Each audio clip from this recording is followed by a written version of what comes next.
ఈ సంవత్సరం మామిడి పూతలు సకాలంలో వచ్చినట్లే కనిపిస్తున్నాయి. సాధారణంగా మామిడిలో పూత 3 దశలుగా ఉంటుంది. పచ్చి పూత, తెల్ల పూత, నల్ల పూత. ఇందులో తెల్ల పూత దశ అత్యంత కీలకమైనది.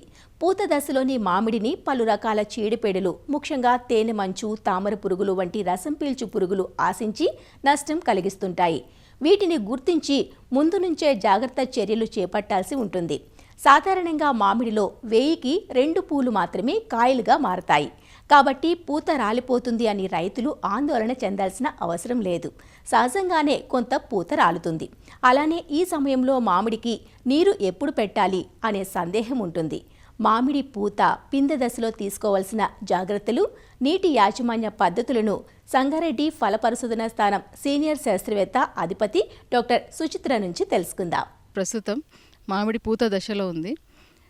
సాధారణంగా మన ఉష్ణ ప్రాంతాలు అంటే మన తెలంగాణ ప్రాంతాల్లో చూసినట్లయితే ఈ ఉష్ణ మండలంలో ప్రాంతంలో ఈ మామిడి అనేది డిసెంబర్ జనవరిలో పూత సమయం. అయితే ఈ సంవత్సరం డిసెంబర్ నెలాఖరు నుంచి ఈ జనవరి వరకు కూడా మనకు పూత అనేది కరెక్ట్ టైంలోనే మనం చూస్తున్నాం. మామూలుగా డిసెంబర్లో కరెక్ట్గా పూత రావాలంటే డిసెంబర్ నెల కంటే 2 నెలల ముందు అంటే అక్టోబర్ నెలలో మనం పొటాషియం నైట్రేట్ 10 గ్రాములు 1 లీటర్ నీటి కనుక స్ప్రే చేసినట్లయితే తప్పకుండా ఈ డిసెంబర్ జనవరిలో యూనిఫామ్గా అన్నీ ఒకేసారి పూత వచ్చే అవకాశం ఉంటుంది.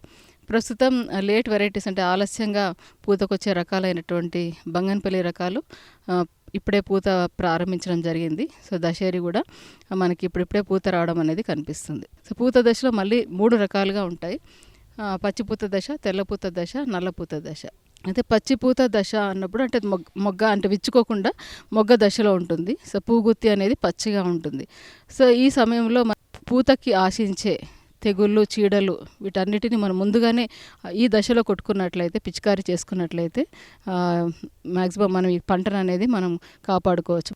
మనకి తెల్లపూత దశలో సాధ్యమైనంత వరకు పిచికారీ చేసుకోకపోవడం అంటే ఎటువంటి మందులు వాడకపోవడం అనేది చాలా ఉత్తమం. ఎందుకంటే దాంట్లో ఫలదీకరణ చెందే దశ కాబట్టి మనకి తేనెటీగలు కానీ ఇంకా ఏదైనా పాలినేటర్స్ ఉంటే అవన్నీ చనిపోవడం జరుగుతుంది. కాబట్టి అంతేకాకుండా ఈ పుప్పుడు అనేది రాలిపోతుంది. కాబట్టి తెల్లపూత దశలో మనం ఎటువంటి కెమికల్స్ కానీ పెస్టిసైడ్స్ కానీ కొట్టకపోవడం అనేది చాలా మంచిది. నల్లపూత దశ 3వ దశ, ఇది ఫలదీకరణ దశ అంటే పూత కాయగా మారే దశ.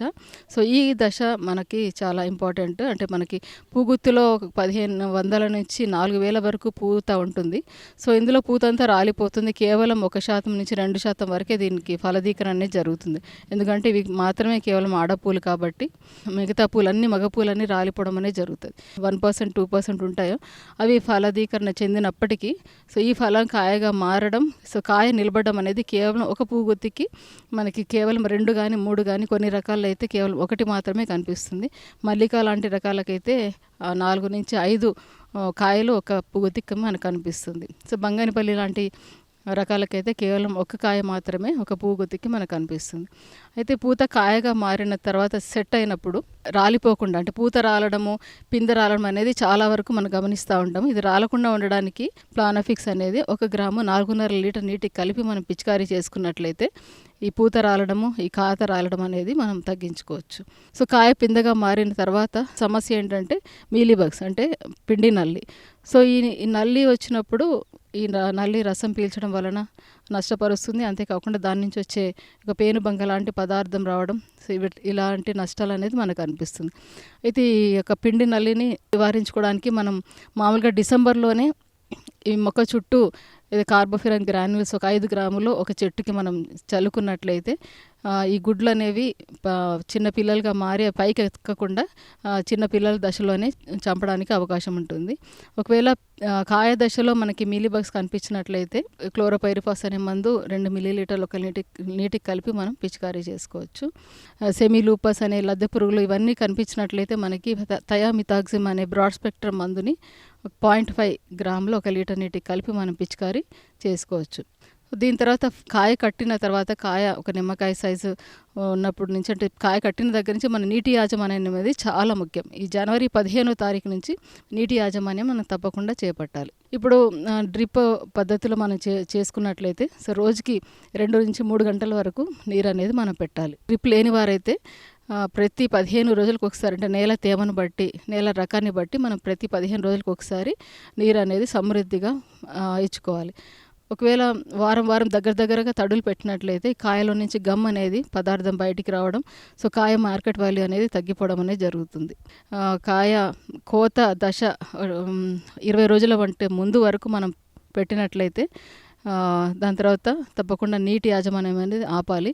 సో ఆపిన తర్వాత 20 రోజులకు కనుక మనం కాయ కోసినట్లయితే ఆ కాయలో స్వీట్నెస్ అనేది, తీపి శాతం అనేది పెరిగి కాయ మార్కెట్ వాల్యూ పెరుగుతుంది. అంతేకాకుండా దానికి నిల్వ శాతం అనేది కూడా పెరిగే అవకాశం ఉంటుంది.